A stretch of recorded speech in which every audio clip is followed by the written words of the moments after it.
بہت پیاری روایت ہے، کہتے ہیں کہ ایک مکھی اڑتے اڑتے ایک شہد کے جار کے پاس جہاں شہد گرا ہوا تھا، اس شہد کو جا کے اس نے قریب بیٹھی اور بیٹھ کے شہد کو جب چکھا تو اس کو لطف آ گیا اور وہ اس سے مزہ دینے لگا۔ کہتی ہے تھوڑا شہد کھا کے جو اڑی تو پھر دل میں اس شہد کی لذت نے، اس شہد کے ذائقے نے، اس شہد کے مزے نے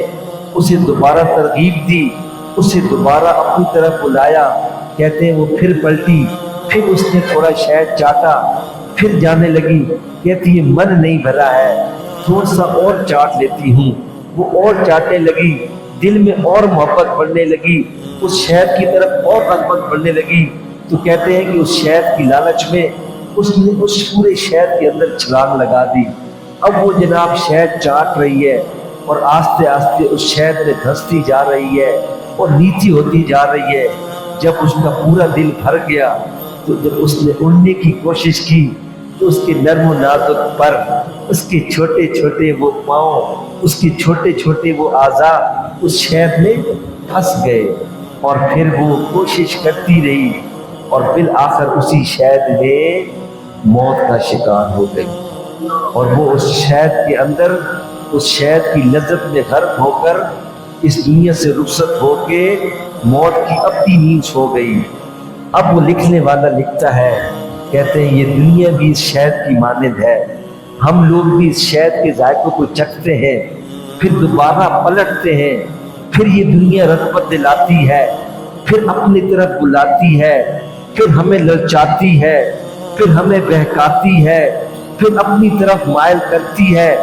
پھر ہم اس دنیا کی لذت میں اس میں آ جاتے ہیں، پھر آہستہ آہستہ اس کے اندر ڈوبتے جاتے ہیں، پھر اتنا ڈوبتے ہیں کہ ہم اس کے چکر میں اپنی آخرت کو بھول جاتے ہیں،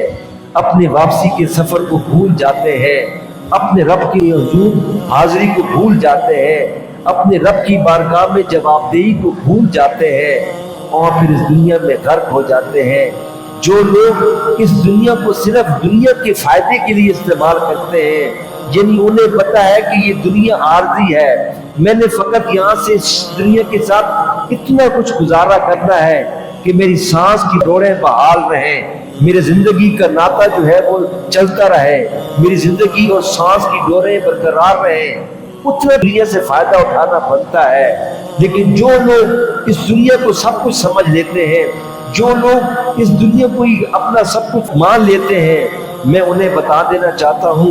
بزرگ کا بڑا خوبصورت قول ہے۔ کسی نے ان سے پوچھا کہ اے بزرگ ہمیں ذرا یہ تو بتاؤ کہ اس دنیا کی اور آخرت کی دنیا کا کیا مقابلہ ہے، ان کا کیا کمپیریزن ہے، یہ دنیا کتنی ہے اور آخرت کتنی بڑی ہے؟ تو پتہ ہے اس بادشاہ نے کیا کہا؟ تم ایک کام کرو، ایک بڑی سی مضبوط کشتی لو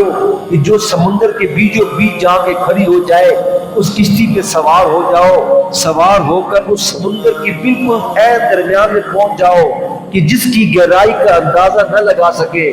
آج بھی جو سائنسدان بتاتے ہیں کہ کئی سمندر 32,000 فٹ پہ ہے، کئی سمندر 40,000 فٹ پہ ہے، کئی سمندر کی گہرائی گنتی میں بھی نہیں آتی، وہ بزرگ کہتے ہیں کہ وہ جہاں گہرائی گنتی میں نہ آئے، جہاں دنیا کے سارے نظام فیل ہو جائیں، وہاں جا کے کشتی کو کھڑا کر لو، کھڑا کرنے کے بعد پھر کیا کرو؟ اس کشتی سے انگلی کو ڈباؤ، انگلی کو جب نکالو گے تو اس انگلی پہ جو پانی لگے گا، اس پانی کو یوں نچوڑ لینا، وہ 1 قطرہ بنے، 2 قطرہ بنے، 3 قطرے بنے، 10 قطرے بنے، ان قطروں کو ایک طرف رکھ لینا، پھر اس سمندر کو دیکھنا، پھر ان قطروں کو دیکھنا، پھر سمندر کو دیکھنا، پھر ان قطروں کو دیکھنا۔ اب اس بات کا تم اندازہ یوں لگا لو کہ یہ جو 8، 6، 7، 5، 10 قطرے ہیں، یہ دنیا کی زندگی ہے اور باقی سمندر آخرت کی زندگی۔ اب آپ اندازہ لگائیں کہ ہم لوگ ان چند روزہ زندگی کو، ہم اس چند روزہ زندگی کو اور اس عارضی دنیا کو اپنا سب کچھ سمجھ لیتے ہیں اور اپنی زندگی کو بھول جاتے ہیں۔